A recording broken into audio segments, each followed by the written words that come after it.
Example 2.3, we have the integral of x cubed plus x minus 3 dx over x minus 1.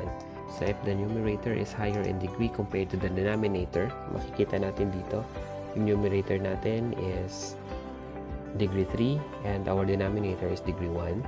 So first thing that we are going to do is to divide. So in division, pwede tayong gumamit ng long method or we can make use of the synthetic division. So review natin yung algebra natin. We have x cubed. So una muna natin gagamitin yung long division. Plus x minus 3 divided by x minus 1. X cubed divided by x, that would be x squared. And we multiply this to the first term and we would have x cubed, and to the second term and we would have negative x squared. So what we are going to do is to change the sign.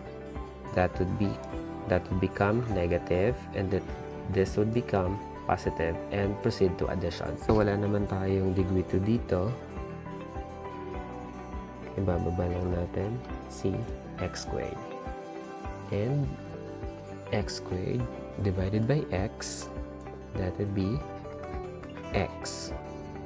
X times x is x squared. X times negative 1 is negative x. And in here, so that would be plus x. Change the sign and change the sign, proceed to addition. So x plus x is 2x, and we have here our minus 3. So 2x divided by x is positive 2. 2 times x is 2x. 2 times negative 1 is negative 2. Change the sign, and we have negative 3 plus 2 is negative 1. The integral of the quantity x cubed minus x minus 3 dx over x minus 1 ay pwede nating i-rewrite as the integral of x squared plus x plus 2 and our remainder minus 1 over the divisor x minus 1 dx. Okay, what if we are going to use the synthetic division? Okay, if we are going to do the synthetic division, we have x cubed plus x minus 3 over x minus 1. So we have change natin yung sign nito, that would be positive. Kukunin lang natin yung numerical coefficients. For the x cubed, we have 1 here. For the x squared, wala naman na nakikitang x squared dito, so that would be 0.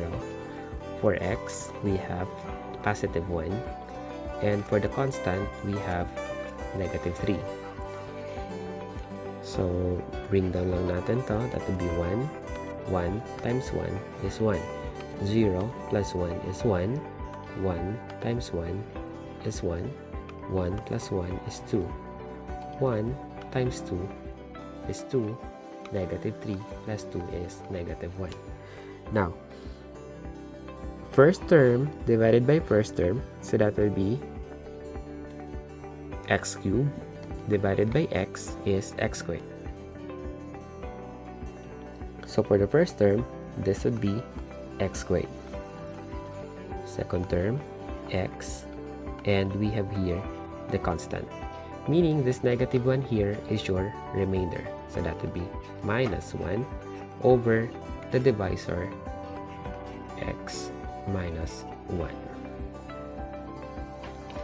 na kung titingnan natin, itong expression na to is just the same as this expression.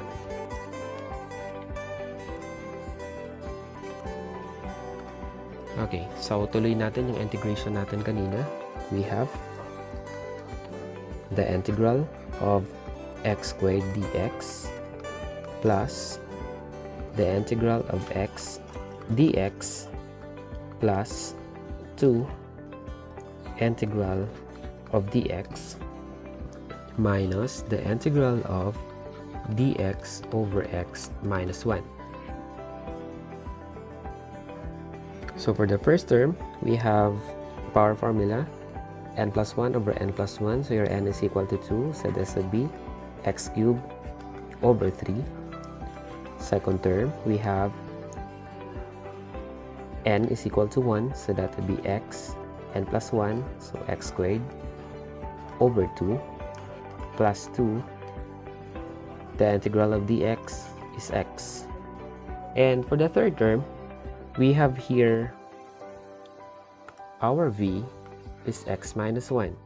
So if we let our denominator equal to v, so that would be v is equal to x minus 1, taking the derivative. So your dv is equal to dx.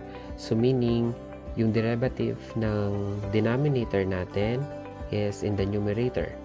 So the integral of that is just the ln of the denominator plus the constant of integration.